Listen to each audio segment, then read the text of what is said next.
back to school time in San Diego, and parents know success isn't just about good grades. You want your child to be happy and healthy. So joining us now, Dr. Willough Jenkins, Pediatric Psychiatrist at Rady Children's Hospital, with more on what we can do to help our kids with their mental health this year. Dr. Jenkins, thanks for coming back. We always appreciate your time. Thank you for having me. Back to school, as soon as I said those words, I think parents, everyone went, we're almost there. I know. But kids might not be feeling that same way. No, they're trying to drag out summer for sure. I get it. I totally understand. As parents, so how do we prepare our kids for all of a sudden jumping right back into the swing of things? Yes, well, we're definitely winding down summer, so now it's time to start thinking about it, unfortunately. And the biggest thing I can say is trying to get back into that routine of the school year. And so that's going to be getting back to having dinner at a reasonable time, cutting back on the screen time. I've been watching lots of late night movies with the kids, and they got to go.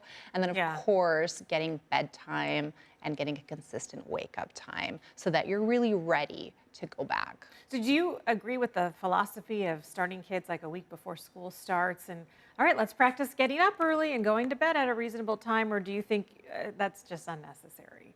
I think working on bedtime for sure, and every kid's going to be so different, but the idea is shifting bedtime by 15 minutes every day to get back to your desired bedtime is going to make it much easier than if all of a sudden you're like, hey, go to bed 2 hours before you're normally used to. Okay. So doing that shift by 15 minutes makes it much more doable and manageable for kids. So I'd recommend doing that. Okay, so that seems more reasonable than all of a sudden trying to force my kids into bed at 9 instead of the 11, like they've been pushing on me lately.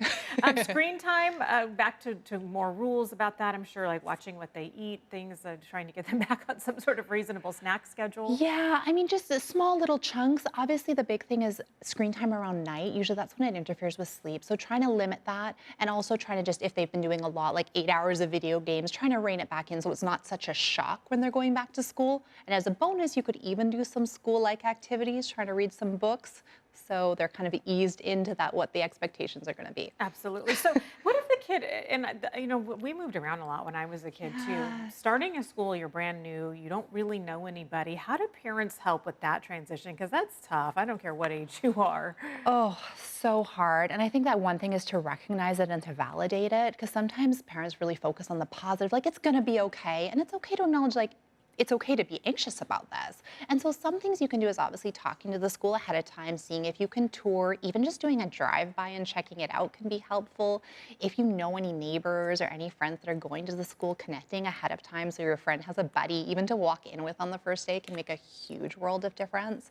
So there's lots of different things that you can do to help, but recognizing that, yeah, it's going to be anxiety provoking. Yeah, those first few days especially. What is normal anxiety for back to school? And then what is it something that, you know, you really need to start taking a closer look at as a parent that might be concerning? Yeah, so I mean, it's normal for kids to be a bit nervous about going back to school, but when a child's refusing to go, or if they're not sleeping because they're so nervous about going to school or getting a lot of physical symptoms, that might be a sign that it's beyond what's normal. We generally say, as a rule of thumb, if after a month into school your child's really still struggling with the transition, that's a sign to look at getting some other help and other kind of views on what might be going on. Okay, maybe start talking to the teacher about what they're seeing too. Yeah, exactly. And there's always usually a school counselor, school therapist to check in with as well. Awesome. All right, Dr. Willough Jenkins, when do your kids go back? Oh my gosh, in 6 days.